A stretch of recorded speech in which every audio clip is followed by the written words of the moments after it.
Bonjour à toutes et à tous, c'est heureux de vous retrouver aujourd'hui ce jeudi 23 mars au sein du congrès CMGF, le congrès de la médecine générale, et je reçois avec beaucoup de plaisir, à tout seigneur, tout honneur, le patron du congrès, le docteur Paul Frappé. Vous êtes le président du CMG et vous Bonjour. animez donc l'ensemble de ce congrès, un bon congrès, un grand congrès, Paul Un Frappé, bon à ce congrès. premier jour de congrès. Ouais, on Oui, se oui, donne un la bon force. congrès qui fait du bien, qui est parti sur les meilleurs rails qui soient. Là, on est lancé déjà hier avec la pré-conférence des jeunes chercheurs sur le thème de la santé planétaire. Ce matin, avec une keynote, une cérémonie d'ouverture qui a vraiment bien lancé ce congrès.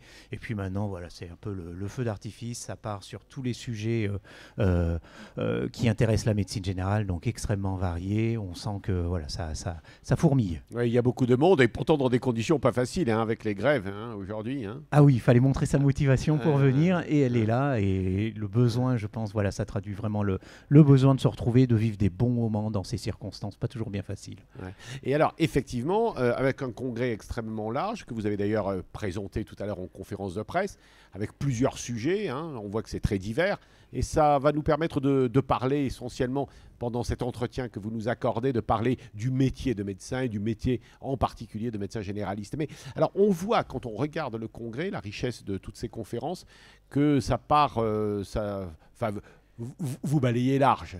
Hein. Oui, L'environnement, la médecine planétaire, les grandes questions qui touchent effectivement à ces questions d'environnement, de One Health en particulier, mais aussi le métier, les questions politiques, les questions économiques, les questions médicales évidemment, les questions de santé publique, c'est ça?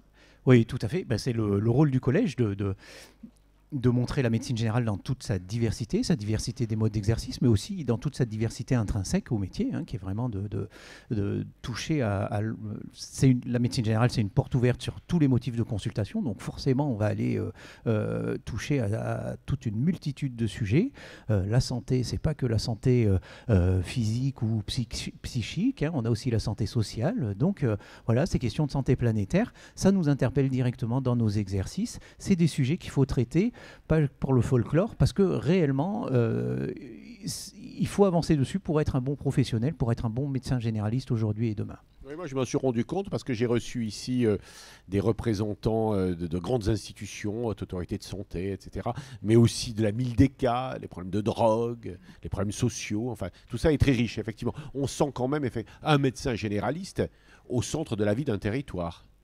Oui, tout à fait. Et le collège est là pour connecter un peu tous les médecins généralistes dans leur diversité avec tous les interlocuteurs potentiels. Et c'est vrai que naturellement, on travaille tout au long de l'année avec là aussi tout l'éventail des institutions qui interviennent dans le domaine sanitaire.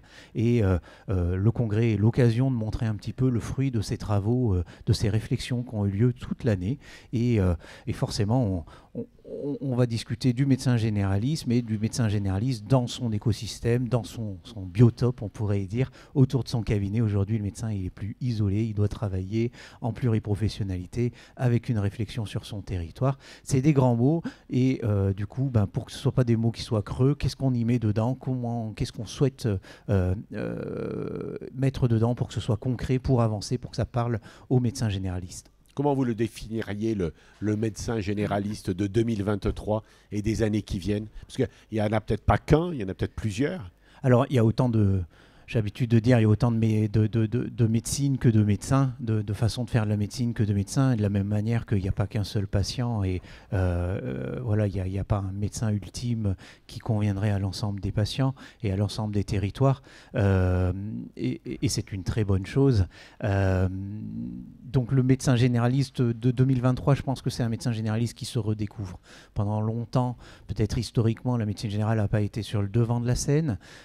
Après, il y a des idées reçues. On va peut-être spontanément, quand on parle médecine générale, tout de suite penser à son expérience individuelle de son propre médecin généraliste qu'on voit pas beaucoup, voire à quelques amis qu'on peut avoir dans l'entourage qui sont médecins généralistes, mais c'est souvent, nos représentations se limitent à ça, les représentations sociales du médecin généraliste, et on a besoin d'aller plus loin, et l'espèce de crise identitaire qu'on traverse aujourd'hui est l'occasion un petit peu de remettre sur le devant de la scène finalement le médecin généraliste, toute la profession qu'il y a derrière, ces connaissances individuelles qu'on a, ces expériences individuelles qu'on peut avoir. Quelle est cette profession? Comment est-ce qu'elle évolue? Elle a besoin d'évoluer et elle a envie d'évoluer. Et c'est tout l'enjeu, toutes les discussions aujourd'hui sont autour de ça. Oui, c'est vous qui le dites, crise identitaire, ça veut dire quoi? Pourquoi il est en crise identitaire? Eh bien parce que, parlons simplement du fameux C à 50 euros. Qu'est-ce qu'il traduit derrière? Si on en reste juste à une notion de demande de valorisation, une demande pécuniaire, je pense qu'on rate le fond du problème. Le fond du problème, c'est un besoin de valoriser ce qui a de la valeur dans le soin, ce qui a de la valeur, ce qui fait qu'on a fait médecine, qu'on a choisi médecine générale, qu'on s'est installé comme médecin généraliste. Qu'est-ce qui fait la valeur? Et même et de la même manière, du point de vue des patients, de la société, qu'est-ce qui fait la valeur du médecin traitant? C'est ça qu'on a envie de vouloir voir rémunérer et de reconnecter les deux. Donc voilà, derrière cette question qui peut paraître purement pécuniaire, il y a vraiment une question identitaire de se dire, voilà, dans les évolutions de métier, dans la rémunération, quel est le rôle du médecin généraliste? Qu'est-ce qui doit être valorisé, reconnu par la société? Et vous avez l'impression que le médecin généraliste est intéressé par les travaux des institutions que vous représentez? C'est-à-dire qu'il a besoin d'avoir, qu'on lui explique quel est son avenir, quels sont les objectifs qu'il doit se fixer? Parce que vous dites aussi, il y a plusieurs médecins généralistes comme autant de patients. Enfin, il y a aussi une volonté quand même de le faire travailler le mieux possible selon les règles médicales, scientifiques, de l'évidence-based medicine. Enfin, il y a besoin de... Et je pense que le médecin généraliste, bien heureusement, a envie de faire des soins de qualité. Après, bien entendu, ce n'est pas des paroles théoriques qui vont aller lui dicter quel est son exercice et le modeler son exercice directement par un bras de levier direct. Mais il faut quand même réfléchir au cadre et notre médecine évolue avec le cadre du système de santé et il y a besoin d'échanger. Ce n'est pas quelque chose qui peut se faire dans notre coin sans parler avec les patients, sans parler avec les institutions, sans en parler entre nous avec nos exercices, nos points de vue différents. Et c'est toute la richesse qu'il y a dans ce collège, dans ce congrès, que de rassembler tous ces points de vue et puis d'essayer de voir un peu qu'est-ce qui en ressort pour essayer voilà, d'avancer. Tout ça, Paul Frappé, est tellement riche que pour essayer d'avoir en quelques minutes une synthèse de ce que vous pensez, de ce qu'il faut penser, essayons, si vous le voulez bien, de partir du début. Alors, je commence la formation. Puis après, on parlera un peu de l'exercice. Et puis, je pense qu'il faut parler aussi de la fin de l'exercice médical, si vous le voulez bien. Alors, la formation, qu'est-ce qui va bien? Qu'est-ce qui pose problème? On suit les débats, hein, vous et moi. Je vois bien, bon, les études, comment à votre avis, aujourd'hui, on forme le médecin généraliste? Est-ce que c'est bien fait par les universités? Est-ce que ça pourrait l'être mieux? Quelles sont les zones de difficulté? Je pense qu'incontestablement, on est sur une dynamique qui est positive au niveau de la structuration, l'accompagnement, de la formation initiale des futurs médecins généralistes.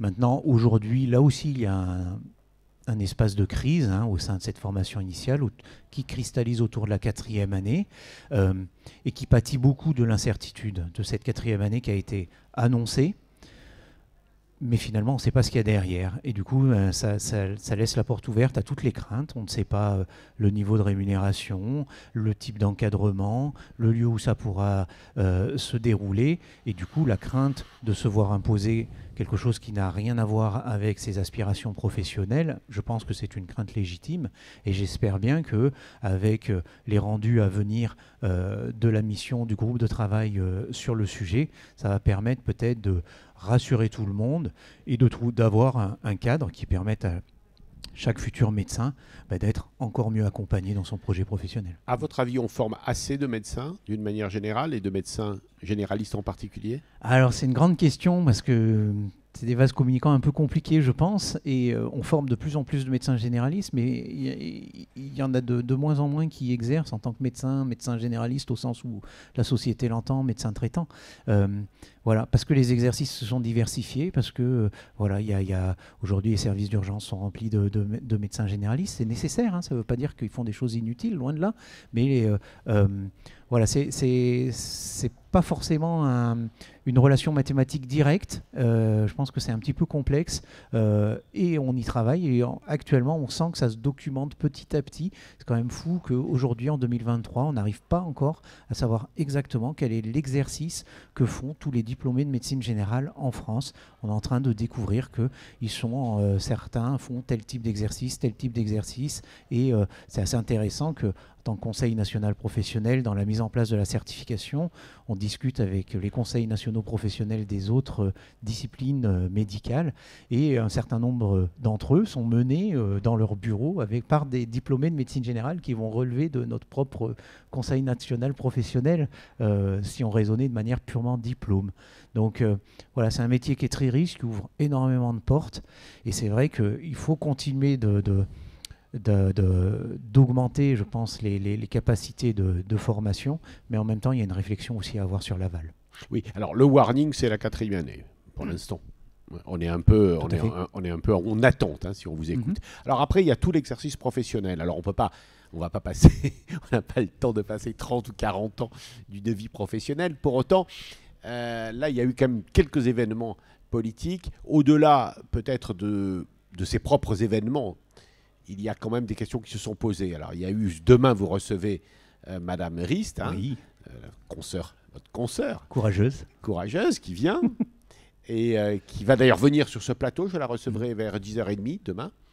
Alors, Stéphanie Rist, elle a fait son projet de loi, et qui est devenu une loi, qui est la loi Rist, qui est devenue la loi Rist, enfin qui est devenue la loi de l'ensemble de l'Assemblée nationale. Je crois qu'elle a même eu ou en tout cas même totalement, un vote total sur la question. Enfin, il y a eu plusieurs lois Rist, il y en a une sur l'intérim, mais là on ne parle pas de ça, on parle essentiellement des IPA, des infirmiers de pratique avancée. Alors là, vous allez la recevoir. Vous la recevrez bien ? Oui, j'espère bien. Qu'est-ce que vous allez lui dire et qu'est-ce qu'elle va vous dire ? Et bien justement, on a besoin d'échanger et de faire part un petit peu de nos craintes, parce que en tant que collège de médecine générale, on essaye d'expliquer qu'il y a des gros mots derrière lesquels on s'est longtemps caché, comme si c'était une certitude que l'accès direct, le diagnostic, la thérapeutique, ça nous définissait, et c'était notre précaré en tant que médecin généraliste. Et je pense on est prêt à dépasser ces gros mots et à lâcher le fait d'être agrippé à ça, parce que c'est déjà plus une réalité que ce soit une exclusivité chez le médecin généraliste. On fait rarement des diagnostics étiologiques, ou du moins ce n'est pas la majorité de nos diagnostics. On fait souvent des diagnostics de situation. De la même manière, un kiné fait un diagnostic kiné, un pharmacien fait un diagnostic pharmaceutique. Voilà, donc la notion de diagnostic est une notion partagée qui ne nous définit pas en tant qu'exclusif dépositaire. De la même manière, l'accès direct, on a tous des expériences avec les infirmiers avec qui on a l'occasion de discuter, de travailler. Et des fois d'avoir des infirmiers qui disent tiens, j'ai vu madame, j'ai vu monsieur, est-ce que tu peux faire, ou je pense que, voilà. Et c'est des accès directs informels. Donc si cette loi elle est juste là pour montrer du doigt une réalité, c'est pas problématique, mais ce qui pose le fond du problème, il est sur l'absence de fil rouge qu'il y a dans ces évolutions de métiers. Tous les métiers doivent évoluer, pour faciliter le parcours de soins du patient, mais il n'y a pas de fil rouge. On a le sentiment qu'on n'a pas la visibilité de pourquoi est-ce que l'accès direct va se faire auprès de tel professionnel, de telle manière, et puis quelle sera, si on l'accepte, quelle sera l'étape suivante. Voilà. Il n'y a pas ce fil rouge qu'on pourrait définir de manière partagée avec les autres professions, et c'est qui pourrait rassurer tout le monde. Je pense que vraiment on a besoin de ça. On a besoin d'évolutions de métiers qui ne sont pas centrées uniquement sur l'acte, en croyant que s'il est capable de faire, on va lui permettre de faire. Parce que c'est pas une notion de le médecin va faire ce qui est compliqué et les autres professionnels vont faire ce qui est simple, ou le médecin va faire ce qui est grave et les autres professionnels vont faire la bobologie. C'est une confusion complète des rôles, et je pense qu'on va y perdre les patients, on va y perdre la lisibilité des parcours de soins si toute une ribambelle de professionnels sont autorisés à faire certains actes, etc. où va être la responsabilité de faire l'acte, s'il est partagé par plusieurs professionnels. C'est une question qui est primordiale. Qui a la responsabilité de s'assurer du calendrier vaccinal maintenant que c'est ouvert à plein de professionnels? C'est une question qui est très importante et qui est urgente à résoudre et à valoriser et à reconnaître. Voilà. Vous comprenez quand même, évidemment, les attentes des patients eux-mêmes, hein, qui ont du mal à trouver un médecin généraliste. Et puis les attentes aussi de leurs représentants qui sont une sorte de forme d'angoisse qui vous valorise, hein, au fait. Après tout, les attentes sont énormes vis-à-vis du médecin, de son médecin traitant, de son médecin généraliste. Enfin, les Français en ont besoin. Oui, les attentes sont légitimes. Hein. Je pense que là-dessus, il n'y a pas de contestation possible. Mais attention, l'enfer est pavé de bonnes intentions. Je prends un exemple très concret, la possibilité de faire les fonds d'œil par les orthoptistes pour les patients diabétiques de moins de 70 ans, qui a été ouverte dans notre maison de santé, on s'est équipé, et puis les délais pour aller voir l'ophtalmologue étaient extrêmement longs. Ça a permis pour ces patients-là de bénéficier de ce fonds d'œil rapidement. Donc très bien, c'est une bonne idée, sauf que ça a été limité à 70 ans. Et du coup, assez rapidement, pour un patient qui bénéficie de ce système-là et qui s'en trouve son parcours de soins simplifié, avec une prise en charge plus rapide, eh ben, on avait peut-être un ou deux autres patients qui arrivent, qui disent « Ah tiens, il paraît que je peux faire mon fond d'œil chez vous. Oui, très bien. Vous avez quel âge? 75 ans. Ah ben c'est pas possible. » Et du coup, on leur a complexifié leur parcours parce qu'ils ont eu un contact dans leur parcours de soins pour rien. Alors c'est un exemple qui a évolué depuis, la barrière des 70 ans évolue, mais qui montre bien qu'on peut avoir une iatrogénie organisationnelle si on fait mal les choses. Et l'exemple de la vaccination est la même chose. Si on dilue la responsabilité de vacciner, le patient, combien de patients vont passer entre les mailles du filet en se disant personne ne va les interpeller, au-delà d'aller les convaincre, hein, ceux qui voudraient bien, mais bon, ils ne sont pas au courant que tiens, il faut que je fasse mes vaccins. Qui va prendre la responsabilité d'aller les interpeller sur au fait, vous en êtes où dans votre calendrier? Paul, ça veut dire quoi? Ça veut dire qu'en réalité, vous comprenez les attentes, vous comprenez qu'il faut évoluer, vous n'êtes pas contre un certain nombre de choses, dont l'accès direct, etc.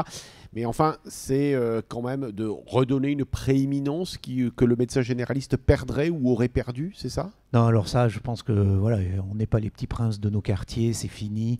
On n'est pas le centre de gravité du parcours du patient. S'il y a un pilote, c'est le patient et c'est très bien comme ça. On peut dire ce qu'on veut, lui prescrire qu'on veut. S'il ne veut pas prendre les médicaments, il ne les prend pas. Et bien heureusement qu'il a cette liberté. Voilà. J'ai beaucoup de mal avec l'image du chef d'orchestre qui est revendiquée encore par certains. Je pense qu'on n'est pas du tout chef. On serait plus, s'il y avait une image à prendre, elle vaut ce qu'elle vaut, mais plus un GPS qui va indiquer les possibilités d'accéder à un état souhaité et en demandant au patient d'inscrire ses préférences. Alors pour le GPS, est-ce que vous voulez les péages, les machins, est-ce que vous avez le temps, vous voulez plus une route bucolique, etc. Mais c'est un petit peu de la même manière. Pour arrêter de fumer, pour faire telle prévention, quelles sont vos priorités? Est-ce que vous voulez, il n'y a pas besoin de pas trop se presser? Est-ce qu'au contraire, c'est maintenant qu'il faut saisir l'opportunité? Donc on est plus là sur un indicateur d'itinéraire, une proposition d'itinéraire et un négociateur d'itinéraire pour lui dire, voilà, si vous vous engagez là-dessus, ça va prendre du temps ou ça va être comme si, et donc on est dans cette négociation-là. Mais je pense que il faut arrêter avec la gouvernance du parcours du patient, quoi. C'est une illusion aujourd'hui de se dire que le médecin est pilote. Ça. Par contre, il a un regard transversal qui est lié à sa fonction d'accueillir tous les motifs de consultation, de devoir initier la prévention et toutes les préventions, de se priver d'aucun des axes de prévention, pas seulement ceux qui donnent lieu à du dépistage, pas seulement ceux qui donnent lieu à des choses organisées, et de suivre au long cours, parce que je pense que si on veut un système de soins qui fonctionne bien, qui ne soit pas exponentiel dans sa consommation, il y a besoin de le réguler de manière apaisée, et ça peut se faire que dans une relation qui est posée, une relation de confiance, et le médecin traitant propose ça. Paul Frappé, c'est quoi, en quelques mots, notre entretien arrive à sa fin, c'est quoi une bonne structure médicale, comment, dans l'idéal, selon vous, hein, le président du CMG, comment devrait exercer le médecin? Alors, est-ce qu'il doit, de manière individuelle, libre, dans une maison de santé, avec d'autres? Enfin, dites-nous, qu'est-ce que ce serait Je l'idéal? pense que c'est un modèle qui arrive à faire l'équilibre entre les besoins du territoire, les besoins du patient, les besoins du médecin aussi. Parce qu'il y a besoin d'être un médecin qui s'épanouisse dans son exercice. On ne tient pas bien longtemps si on demande aux médecins d'exercer en serrant les dents. Et voilà, si on veut que les médecins persistent, restent attachés à leur type d'installation, il faut qu'ils s'y épanouissent. Et ça, il faut que ça corresponde aussi à son étape de vie, les jeunes, s'ils ont des enfants, etc. Il faut que ça s'accorde. Son organisation, donc il va peut-être plus être dans des organisations de groupes qui vont permettre de se relayer pour assurer une permanence. Voilà. Mais une chose est sûre, c'est quelle que soit l'implantation du médecin, isolé, de groupe, etc., on est appelé à être organisé. La qualité des soins, elle passe dans l'organisation. On ne veut pas exercer en étant les oreilles bouchées, en ne sortant plus de son cabinet. Aujourd'hui, la société demande d'évoluer, d'avoir une démarche de qualité, de se soucier aussi de ce qui se passe autour de nous. Et donc, il faut s'organiser.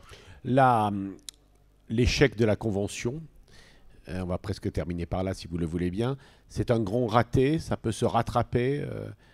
Est-ce que c'est un moment où rien ne va se faire et donc c'est du temps perdu, ou alors peut-être sera... Parce que j'ai l'impression que vous êtes un optimiste, ce sera peut-être un moment où on va rebondir. Ça reste un échec, C'est sûr que passer de l'énergie là-dessus, faire sortir les médecins dans la rue, etc., c'est un échec. Personne ne peut s'en réjouir, ni les patients, ni l'assurance maladie, ni les différents politiques de santé, ni les médecins généralistes. Voilà. Maintenant, je pense que c'est un révélateur, que c'était nécessaire. Je pense que... De signer une convention qui ne correspond pas aux attendus ou qui ne va pas au bout de ce qu'on a besoin d'exprimer comme besoin d'évolution de son métier, ça aurait été malsain. Donc, quelque part, c'est assez sain que je trouve que les médecins aient été capables de dire non et de ne pas simplement dire on signe pour avoir l'augmentation qui va avec, quoi. Vous nous confirmez que Thomas Fatom viendra demain ? Samedi, je crois. Samedi, il nous a confirmé qu'il venait bien. D'accord. Bon, vous le recevrez avec d'abord courtoisie républicaine, mais en tout cas avec peut-être une volonté quand même de renouer quelque chose. Bien sûr. Bien sûr. Si c'était juste un punching ball, déjà on l'aurait invité sur une session controverse plutôt que sur une session plénière.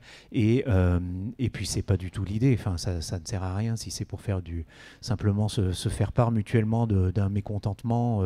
Voilà, je pense que tout le monde est assez d'accord sur le constat